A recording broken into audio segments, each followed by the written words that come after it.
পাল্টে দিয়েছি পাল্টে দিয়েছি, এই বনকাবাসী গাঁটাকে বদলে দিয়েছি। শহরের কালচার ঢুকিয়ে দিয়েছি ওই গায়ে। এবার এবার মঞ্জিলের মতিগতি একটু চেঞ্জ করাতে হবে।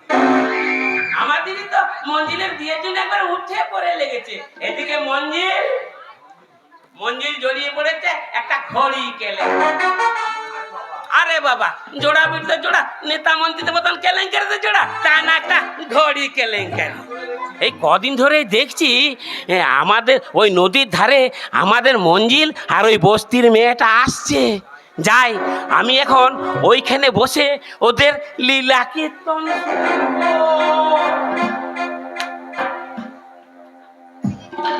ওরে শালা রে, কি ঘন জঙ্গল রে শালা, মশা একেবারে সেলাই উঠে যায়।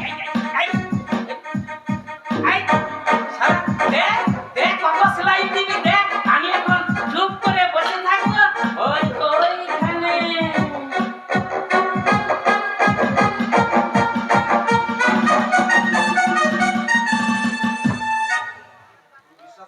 তুমি বিশ্বাস করো প্রতিভা, আমি কিন্তু ঠিক তোমার মতো একটা লাজুক মেয়েকে খুঁজছিলাম, যে আমাকে ওই সাংলাপ বাড়ি করে লক্ষ্মী। তুমি আরেকবার ভালো করে ভেবে দেখো। আমি যে ভেবে চিন্তে সিদ্ধান্ত নিয়েছি ম্যাডাম। তুমি আমাদের ভয়কে বিপদের হাত থেকে বাঁচিয়েছো, তার জন্য আমি তোমার কাছে কৃতজ্ঞ। দেখো, ওসব কথা আমি শুনতে চাই না।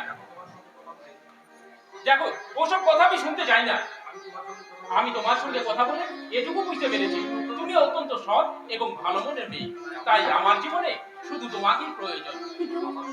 কিন্তু আমার তো বাবা মানে কাকিমার কাছে মানুষ, আর কাকাও যে কোথায় নিরুদ্দেশ, কিন্তু কিন্তু ওনাদের আশীর্বাদ আমার সাথে সব সময় আছে। সেই জন্যই তো আমার বাবার দেওয়া প্রিয় হাত ঘড়িটা তোমাকে আমার কাছে এনে দিল। কিন্তু আমার যে শেষ সাহস হয় না। আমি তোমাকে সাহস যোগাবো। আমার জীবনে যে বর্ষা খায়, আমি তোমাকে বসন্ত এনে দেবো।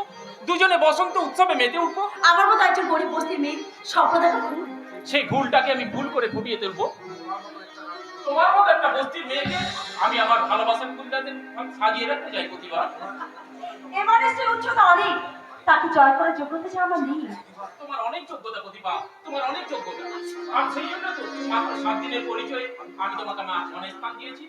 তুমি যে কৃতজ্ঞতা জানাতে আমার কাছে ছুটে এসেছো এবং যে সততার সঙ্গে আমার বাবার তো প্রিয় হাত ঘড়িটা ফেরত দিয়েছো, এর জন্য তোমার কাছে আমি মুগ্ধ। তাকে তোমার গানের প্রতিটা ছন্দ, সুর, তাল, লয় সব তোমার সব কথা শুনে আমি যেন হারিয়ে যাই এক অজানা স্বপ্নের পিছে। প্রতিভা, আমি তোমায় ভালোবেসে ফেলেছি। ইস, কি লজ্জা। লজ্জা জোড়ালো তোমার মধুর হাসি, আমার প্রাণে যায় যে বাজি বাজি।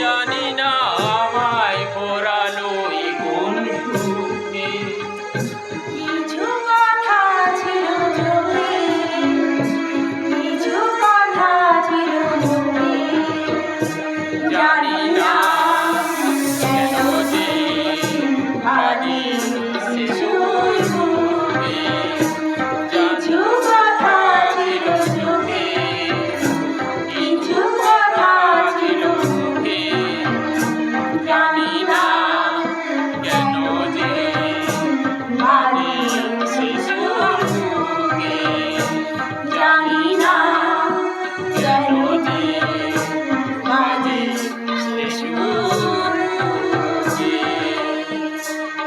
মশা, ডেঙ্গু, ম্যালেরিয়া, টাইফয়েড কোনটা হবে বলো তো ভাগ্নে? মনে হচ্ছে ডেঙ্গু। মামা, তুমি এখানে? এই হাসপাতালে বেড বুক কর। কার জন্য? আমার দিদির জন্য। কেন কেন কি হয়েছে কাকিমা? কিছু হয়নি, তবে এবার হবে। ওই তোদের এই ক্ষুদ্র প্রেমের ঘটনা জানতে পেরে আমার দিদি কষ্ট পাবে না? কেন? আরে দিদি কষ্ট পাবে না, পরের ছেলেকে বলে আরে দিদি রে তুই পরের ছেলেকে মানুষ করতে গিয়ে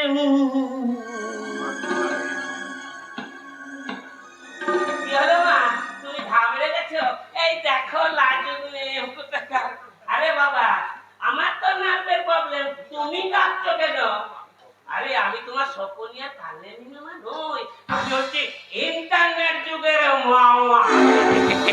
আচ্ছা মা, তুমি মামা ভাগ্নে সিনেমাটা দেখেছো? 19 এপ্রিল, দহন, গয়নার বাক্স দেখো নি না? না, সেসব একটা সৌভাগ্য আমার হয়নি। কারণ বস্তির একটা পোড়া বাড়িতে আমি আর আমার বাবা বাস করি।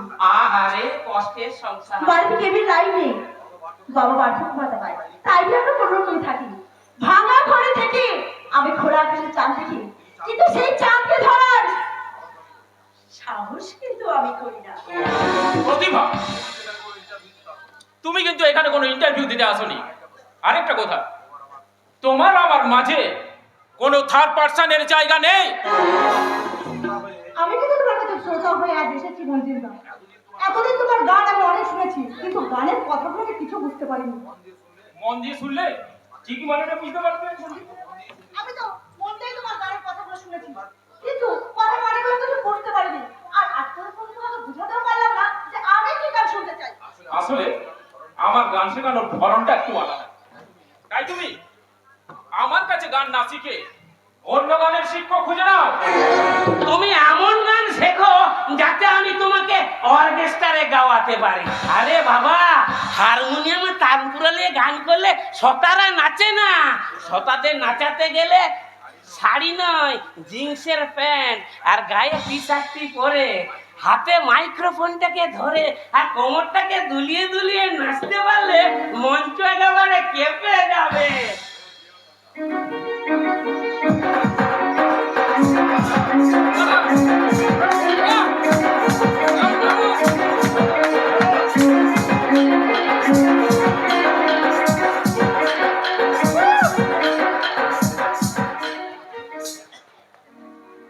নাচছে এক মাথায় ঝাঁকড়া চুল নিয়ে অশ্লীল ভাবে নাচছে এক যুবতী, আর তাই দেখে এক পেট মদ গিলে একজন যুব সমাজ উদ্যান নৃত্যে নেচে উঠেছে। কে? আমি আমি হেরিকেন পাগলারি।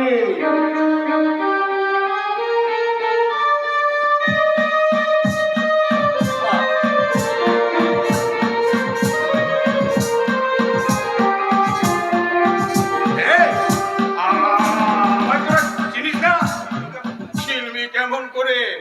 আসলে তোদের বাড়িতে তো আর হ্যারিকেন নেই। অবশ্য হ্যারিকেন থাকলে তার কাজ নেই। আসলে কাঁচি বা থাকবে কি করে?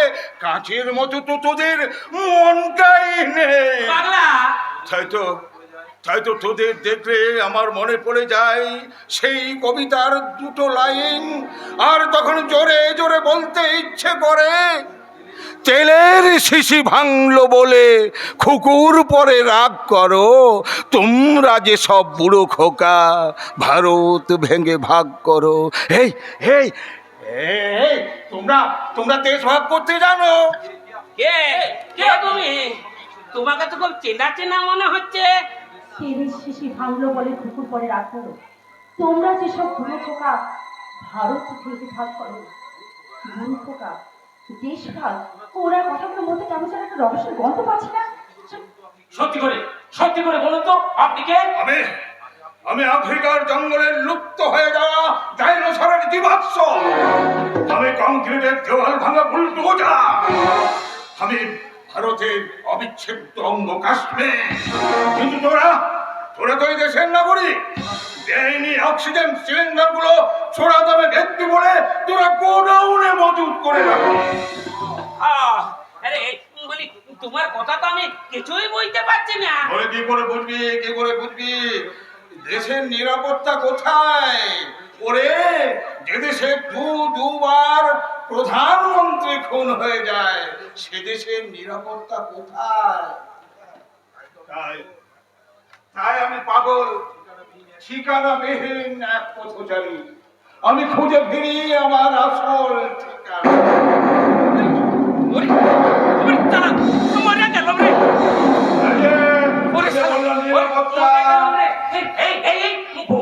কি করে?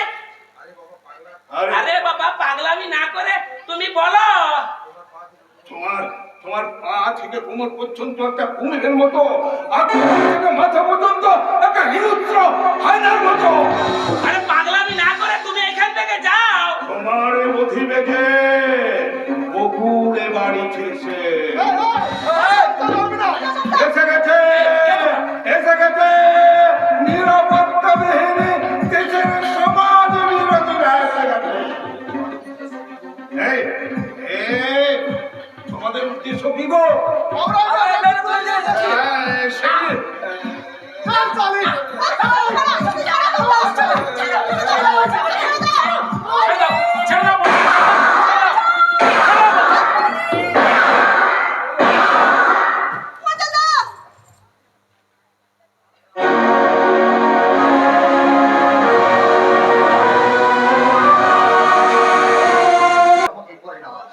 সবসময় সেই অপমান অসম্মান করে। এই এই যে শোনো, তোমাকে আমি প্রতিদিন বলেছি যে সকালবেলা ঘরটা পরিষ্কার করে দেবে, বিছানাটা ঝেড়ে দেবে, সেটা তুমি করতে পারো না। করতে তো চাই, বাবা করতে দেয় না, বারণ করে দিই। কেন কেন বারণ করে? তুমি খোড়া বলে তা পা দুটো তোমার খোড়া, আর হাত দুটো তো নোলা হয়ে যায় না।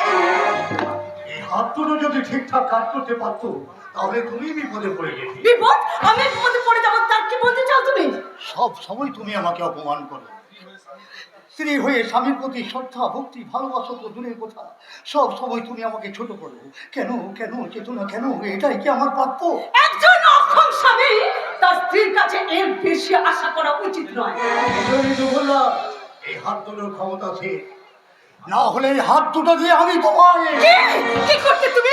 এই হাত দুটো দিয়ে আমার গলা টিপে দিতে, আমাকে মারতে, আমাকে ঘাট ধাক্কা দিয়ে বাইরে বার করে দিতে। মোটেই না, মোটেই না, মোটেই না। বরঞ্চ এই হাত দুটো জোর করে তোমাকে ক্ষমা চেয়ে বলতাম, ওগো আমার সহধর্মিণী, আমাদের ছাত্র জীবনে 3G 4G 5G ছিল না, ছিল পিতাজি মাতাজি মাস্টারজি গুরুজি। তাদের একটা থাপ্পড়ে আমাদের ফুল নেটওয়ার্ক চলে আসতো। আমার মনে হয় তোমার একজন পিতাজি মাতাজি মাস্টারজি গুরুজির প্রয়োজন, তাদের একটা থাপ্পড়ে তোমার ফুল নেটওয়ার্ক চলে আসবে। একদম ফালতু কথা বলবে না বলে দিচ্ছি, একদম ফালতু কথা বলবে না। নির্বোধকে চেনা যায় তার মন্তব্য শুনে, আর জ্ঞানীকে চেনা যায় তার নীরবতায়। তোমার মন্তব্য শুনেই তোমার আসল পরিচয় পাওয়া যায়। তুমি কি বলতে চাও মেয়েরা অবলা অসহায় বলে যা খুশি তাই করে যাবে? বলো গো অবনারাই, আর কি বলতে চাও? জানো জানো চেতনা, আমার এই পাটার অ্যাক্সিডেন্টে চলে যাওয়ার পর থেকে আমি তোমার কাছ থেকে একটা জিনিস বুঝেছি আর একটা শিক্ষা পেয়েছি। কি কি শিক্ষা পেয়েছো স্বামী দেবতা? তোমার সঙ্গে কথা কমিয়ে দেওয়াই উচিত, কি? আর হাজার অপমানেও তোমার উপর রাগ করা উচিত না। তবে এটাও ঠিক, নিজের সম্মান নিজে রাখা আর নিজেকে ছোট না ভাবা উচিত। আর কেউ যদি জীবন থেকে চলে যেতে চায় তাকে যেতে দেওয়া উচিত। এত বড় বড় কথার জন্য না তোমার সঙ্গে আমার যত ঝামেলা। ঝামেলা হলে সরে যাবো, এবার থেকে অপমান করলে একবার হেসে দেবো আর মানুষকে আপন ভাবা বন্ধ করবো। যতটা বকা থাকবো ততটাই ভালো হবে, আর সেই জীবনটাই হবে এই সুন্দর জীবন। কি রে দাদা, এই রাস্তার মধ্যে দাঁড়িয়ে তোরা দুজন আবার ঝগড়া করছিস? ওইদিকে যে বড় একটা অঘটন ঘটে গেছে সেই খবর কি রাখিস? কোথায় কোথায় কি ঘটেছে রে শ্রদ্ধা, কোথায় কি ঘটেছে? একদল গুন্ডা বউদের ছোট বোন প্রতিমাকে তুলে নিয়ে গেছে। সে কি কি বলছিস তুই? চেতনা চেতনা শুনছো, শ্রদ্ধা কি বলছে তোমার বোন নাকি কিডন্যাপ হয়েছে? সেটা আমার জানার দরকার নেই। আমি তোমায় বিয়ে করেছি বলে বাবা আমার সঙ্গে সমস্ত সম্পর্ক শেষ করে দিয়েছে, তাই তাদের কথা আমি জানতে চাই না। তোমার বাবাও অন্যায় করেছে, কিন্তু তোমার বোন তো কোনো অন্যায় করেনি। নিশ্চয়ই করেছে, সে অন্যায় করেছে, কারণ শিক্ষিত ভেবে আমাকে জ্ঞান দেয়, বলে কিনা ভাগ্য করে তুই স্বামী পেয়েছিস। তুমি এত বড় সর্বনাশী, সেটা তোমার নিজের মায়ের বোনের বল। যারা আমাকে নয় আমি তাদের সঙ্গে সম্পর্ক রাখতে চাই না। তুমি কি দিয়ে গোড়া বলতে পারো চেতনা? রক্ত মাংস না লোহা লক্ষ্য? একদম ফালতু কথা বলবে না তুমি, একদম ফালতু কথা বলবে না। তোমার মতো ফালতু ছেলেকে বিয়ে করেছি বলে বাবা আমার সঙ্গে সমস্ত সম্পর্ক ত্যাগ করে দিয়েছে। কিন্তু এটা তো আমি চাইনি চেতনা। বলো, আমি তো তোমায় বলেছিলাম এভাবে পালিয়ে বিয়ে করবো না, তখন তো তুমি চেষ্টা করলে, তার জন্য বাবার কাছে আমরা অপ্রিয় হয়ে গেলাম। হ্যাঁ, কিন্তু অপ্রিয় হয়ে আমি থাকতে চাই না। তাই তো আমার ভাবনা আমি ভেবে নিয়েছি, আমি একটা ভালো টাকার মাইনে চাকরি পেয়েছি, আমি সেখানে যত তাড়াতাড়ি জয়েন করব। তা সম্ভব নয়, আমি তোমার কোথাও কাজে যেতে দেবো না। তোমার কথা শুনছি কে? তুমি ভাবলে কি করে? ইম্পসিবল, কিছুতেই না। ওদি দাদা, তোরা কি রাস্তার মধ্যে দাঁড়িয়ে ঝগড়া করবি? ওদি তুমি চুপ করে প্লিজ, আমি তোমার কাছে হাত জোড় করছি। হ্যাঁ, আমাকে চুপ করানোর আগে তোমার দাদাকে তুমি চুপ করতে বলো। ও আমার জীবনটাকে স্পয়েল করে দিয়েছে, তাই ওকে তুমি বলে দাও আমার ভূত ভবিষ্যতের ব্যাপারে ও যেন না মাথা গলাতে আসে। ভালো কাজে বাধা দেওয়ার ক্ষমতা আমার নেই শ্রদ্ধা চেতনা। বাড়ির বউ হয়ে তুমি যেভাবে চলাফেরা করবো, যা খুশি তাই বলবে, যা কিছু তাই করবে, স্বামী হয়ে সেটা আমি মেনে নিতে পারবো না। একটা উপায় করে নিয়ে এসে বই সকাল বিটাও, তারপর তো তুমি স্বামীত্ব ফলাবে। মোদি তোমরা যে আরম্ভ করেছো, এইবার পাড়ার লোকে তোমাদের গায়ে আমাদের গায়ে ফুটে ফেলবে, আর আমাদের একদম পুরো মান সম্মান ধূলিসাৎ হয়ে যাবে। মান সম্মান কি আর আছে রে শ্রদ্ধা? এটা পাড়ার প্রতিটা মানুষ আগে আমাদের কত ভক্তি করতো, সম্মান করতো। আমাদের বাবা ভক্তি মুখার্জিকে সবাই শ্রদ্ধা করতো, ভক্তি করতো, কিন্তু এখন আর করে না। আমার বাটা অ্যাক্সিডেন্টে চলে যাবার পর আমি একটা টিউশনি জোগাড় করেছিলাম। গার্জেনরা আমার কাছ থেকে ছাত্র ছাত্রী ছাড়িয়ে নিয়ে অন্য জায়গায় টিউশনি দিয়ে দিল। তারা কি বলে জানিস? বলে যে বাড়িতে ছোট লোকের মতো দিনরাত ঝগড়া অশান্তি বিবাদ লেগে থাকে সেখানে ছাত্র ছাত্রীরা কি শিখবে? আচ্ছা আচ্ছা তুই বলতো সত্য, এখন আমি কি করব? তাই তো আমি ঠিক করেছি ওই দূরপাল্লা ট্রেনে গান গেয়ে গেয়ে আমি ভিক্ষে করব। আমি খোড়া বিকলাঙ্গ মানুষ, আমাকে দেখে সবাই দয়া করবে। আমি তাদের শোনাবো আমার মতো মানুষের দুঃখের কাহিনী। বলবো দাদারা, ভাইয়েরা, বোনেরা, মায়েরা, আমার দিকে একটু তাকান, আমার মতো অসহায় মানুষের কথাগুলো শুনুন। শহরে গ্রামে আমার মতো হাজার হাজার মানুষ আছে যাদের পায়ের তলায় মাটি নেই, বাতাসে বাঁচার মতো অক্সিজেন নেই, মাথার উপর শুধু খোলা আকাশ। সেসব সঙ্গী করে আমি আপনাদের জন্য একটা গান বেঁধেছি, যে গান শুনলে আপনাদের চোখে জল ঝরবে। শুনুন দাদারা, ভাইয়েরা, বোনেরা, মায়েরা, সেই মানুষের বুক ফোটা হাহাকারের কথা।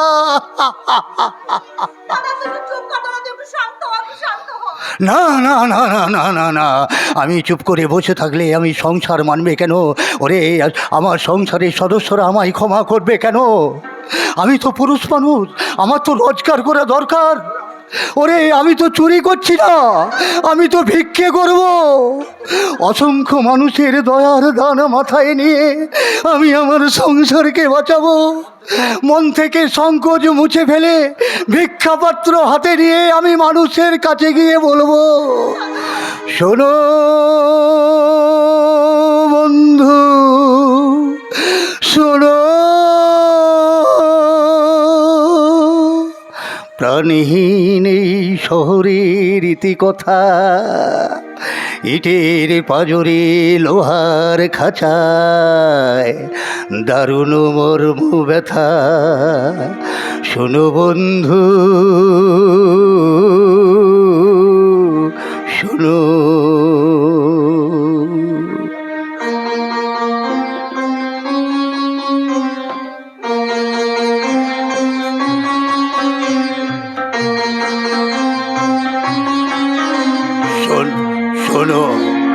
শোনো বন্ধু, শোনো, প্রাণহীন এই শহরের ইতিকথা, ইটের পাঁজরে লোহার খাঁচায় দারুণ মর্ম ব্যথা। শোনো বন্ধু, শোনো, প্রাণহীন এই শহরের ইতিকথা, ইটের পাঁজরে লোহার খাঁচায় দারুণ মর্ম ব্যথা। শোনো বন্ধু, শোনো।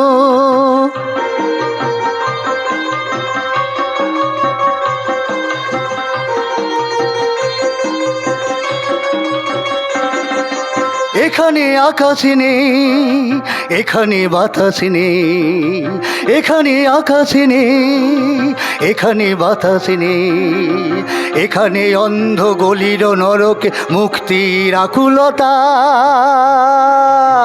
শোনো বন্ধু, শোনো, প্রাণহীন এই শহরের ইতিকথা, ইটের পাঁজরে লোহার খাঁচায় দারুণ মর্ম ব্যথা। শোনো বন্ধু, শোনো, প্রাণহীন এই শহরের ইতিকথা, ইটের পাঁজরে লোহার খাঁচায় দারুণ মর্ম ব্যথা। শোনো,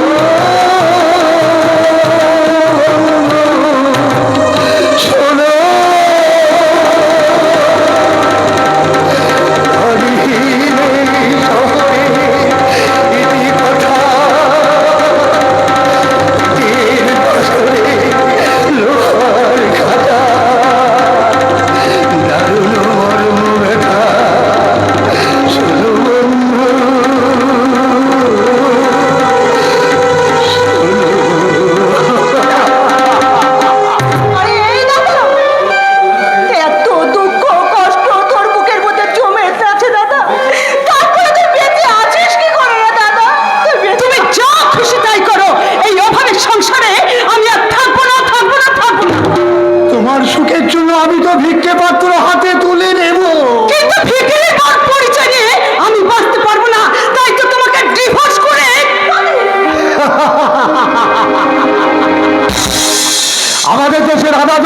চলছে শুধু ডিভোর্সের মামলায়। মা কাকিমাদের আমলে ডিভোর্স বলে কিছু ছিল না। একটা মেয়ে ডিভোর্স হয়ে গেলে রাস্তায় বেরোতে লজ্জা পেত, আর এখন ডিভোর্স যেন পুরনো জামা কাপড়ের মতো। গায়ের জামা একটু পুরনো হয়ে গেলে সেটাকে বাতিল করে যেমন নতুন জামা কাপড় কিনে, পায়ের জুতো একটু পুরনো হয়ে গেলে সেটা বাতিল করে যেমন নতুন জুতো কিনে, স্বামী অকিত হয়ে গেলে এর আবার নতুন স্বামী জুটিয়ে ফেলে। একদম একদম তুমি ফালতু কথা বলবে না। বাজে কথা নয়, বাজে কথা নয়। আইন তো এখন মেয়েদের পক্ষে। যাও যাও, 498 কেস দিয়ে আমাদের পরিবারের সকলকে হাজতবাস করিয়ে দাও, তবেই তো নাটকটা জমে যাবে। বৌদি, তুমি আমার কথা শোনো, একটু বোঝো। তুমি বাড়ি চলো, মাথাটা ঠান্ডা করো বৌদি, মাথা ঠান্ডা করো। পাড়ার লোককে সবাই শুনছে, দেখো কেমন করে পাড়ার লোক সবাই তাকে দেখে শুনছে। বৌদি, লজ্জা লজ্জা লজ্জা, এই লজ্জা নিয়ে সমাজ আর বাঁচতে ইচ্ছে করে না। তো না, আমি তোমায় অনুরোধ করছি, পুরনো কথা মন থেকে মুছে ফেলে তুমি আমার আগের মতো হয়ে যাও। আমি তোমার হাত ধরে বলছি যে না, তুমি আমার।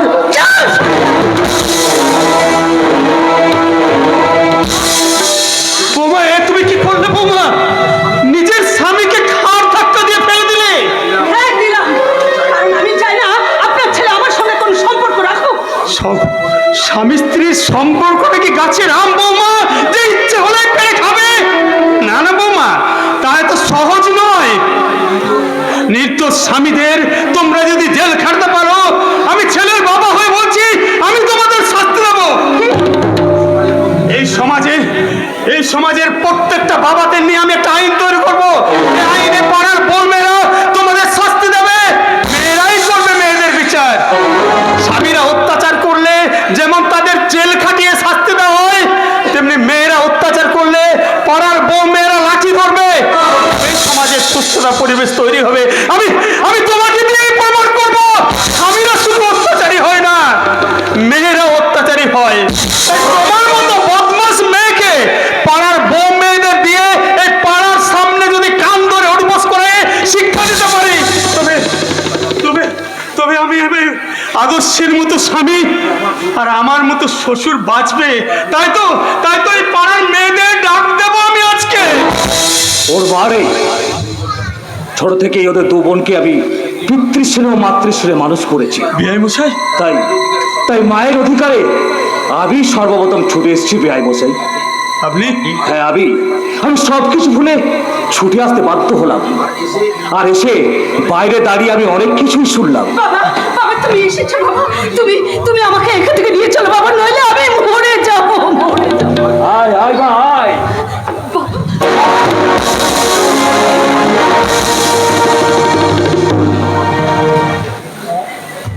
বাবা, তুমি আমাকে মারলে? মারলাম। বাবা হয়ে মেয়েকে উচিত শিক্ষা দিলাম। মনে রাখিস, সংসারটা কিন্তু কোনো খেলাঘর নয় যে যা খুশি করবি।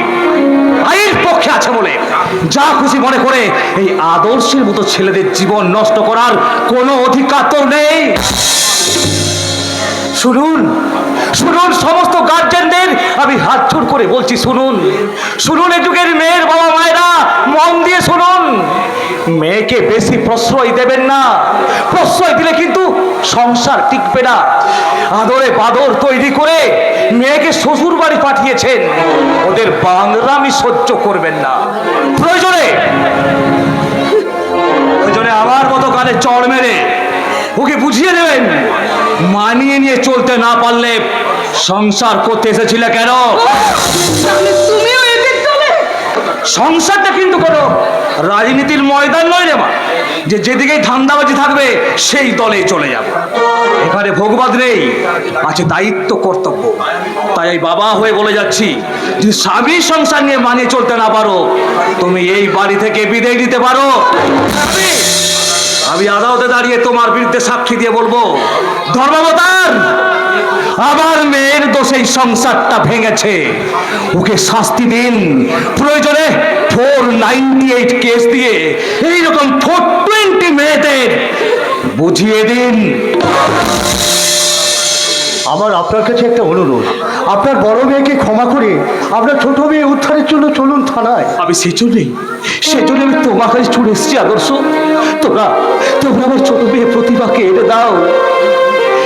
এই দুই সন্তানকে হারিয়ে আমার আমার বুকটা যে খালি হয়ে গেছে। চেতনা চেতনা আমার বড় মেয়ে, ওর জন্য কি কষ্ট আমার হয় না? বাবার শূন্য বুকে কি হাহাকার নেই? যতই জেদ করে থাকি না কেন, চেতনার জন্য কি আমার মন কাঁদে না? আমি যে বাবা, বাবা মায়ের জ্বালা যন্ত্রণা একমাত্র একমাত্র বাবা মায়েরাই বোঝে। তাই তো সন্তান হারিয়ে আমি খালি বুক নিয়ে বলছি, ওরে ওরে আয় রে, তোরা আমার বুকে ফিরে আয়, ফিরে এসে বাবার এই বুক ফাটা আর্তনাদ তোরা শূন্য এ বুকে পাখি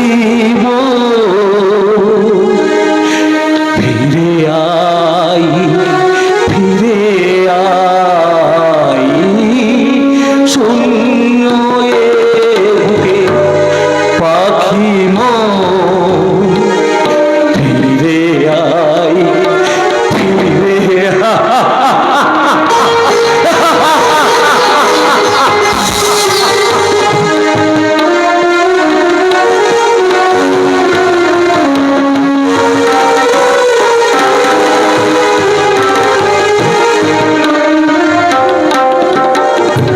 কাঁদছে কাঁদছে বসন্ত কাঁদছে, সন্তান শোকে পাগল হয়ে রাস্তায় রাস্তায় ঘুরে বেড়াচ্ছে।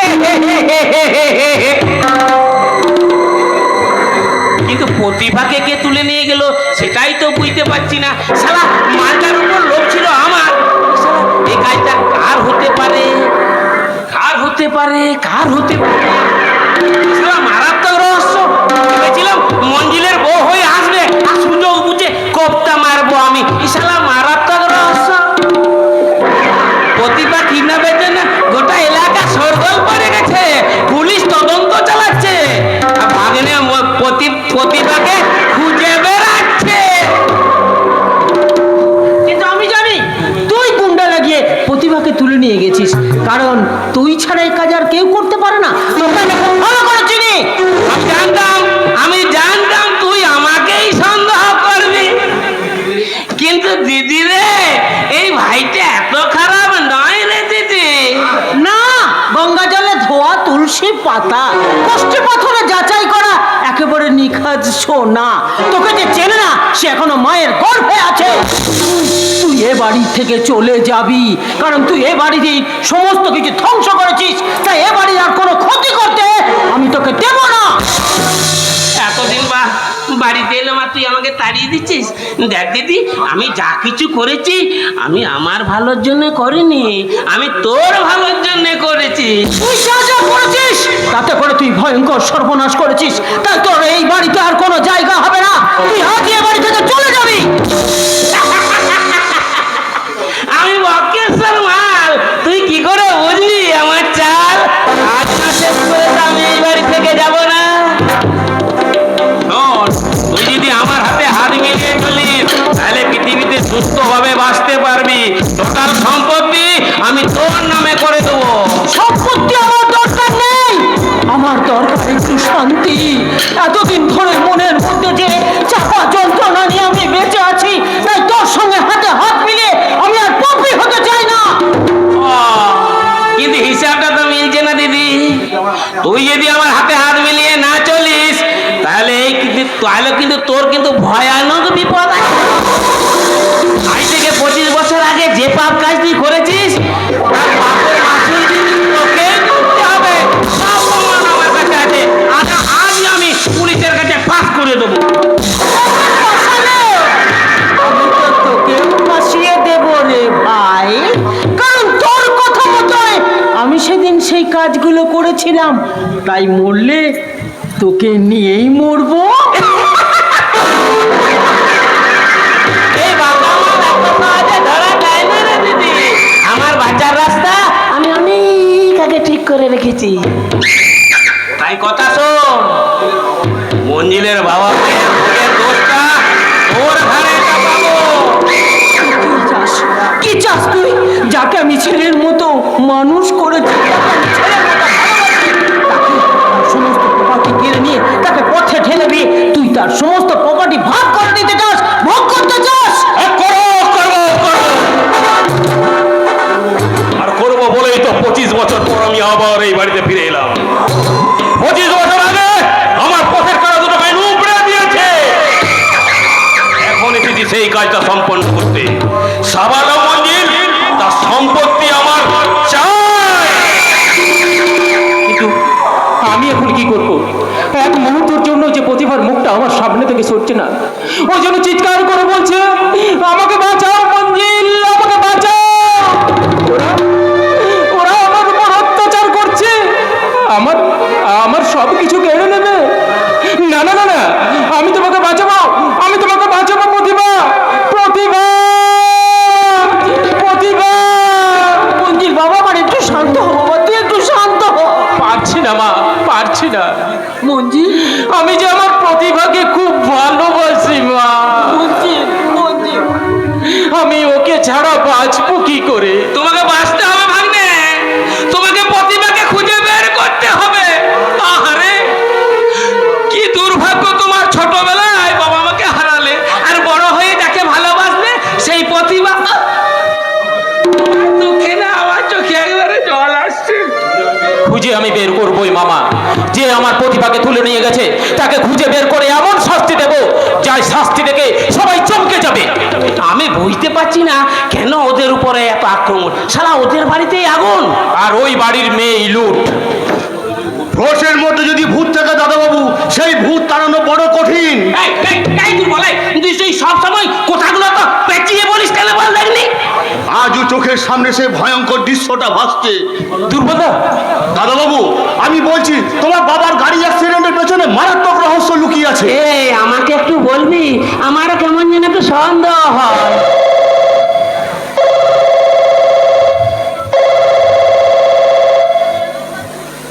হ্যালো হ্যালো, এই তো মারাত্মক খবর। আচ্ছা আচ্ছা, ও ভালো আছে তো, ও সুস্থ আছে? আচ্ছা আচ্ছা, আমার প্রতিভা আমার কথা বলছে? না না না না না না, আমি আসছি, আমি এখনই আসছি।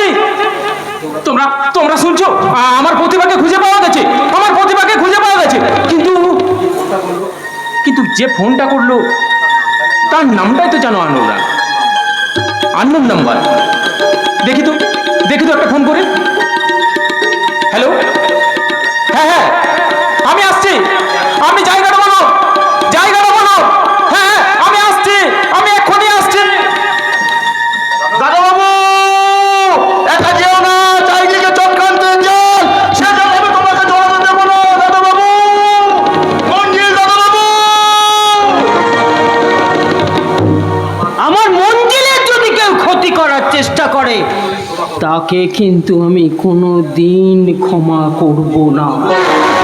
জীবনে লোভের বশে আমি অনেক অন্যায়, অনেক পাপ কাজ করেছি, কিন্তু কিন্তু মঞ্জিলকে সেই ছোট্ট থেকে আমি ছেলের মতো করে মানুষ করতে করতে আমি হয়ে গেছি, সেটা আমি বুঝতে পারিনি। তাই মঞ্জিল আমার গর্ভের সন্তান না হলে, মঞ্জিল যে আমার ছেলে, আর আমি হলাম মঞ্জিলের মা।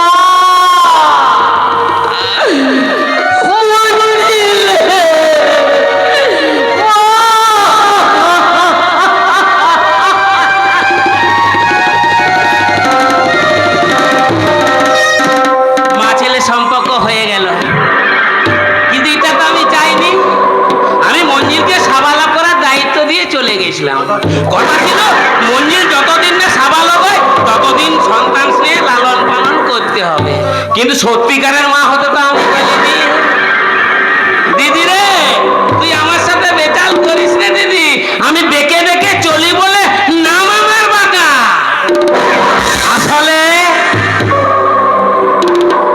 আসলে সত্যিকারের বাঁকা তো আমি নই।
কোথায় গেছে?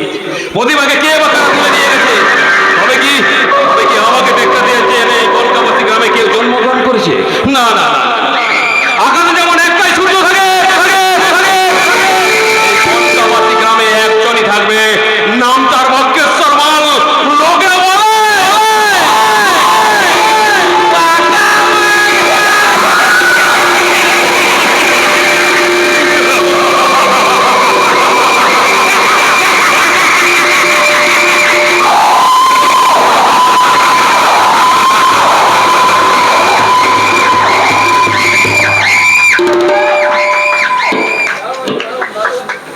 হ্যালো, হ্যাঁ হ্যাঁ, আপনারা যে জায়গাটায় আসতে বলেছিলেন আমি ঠিক জায়গাতে চলে আসছি।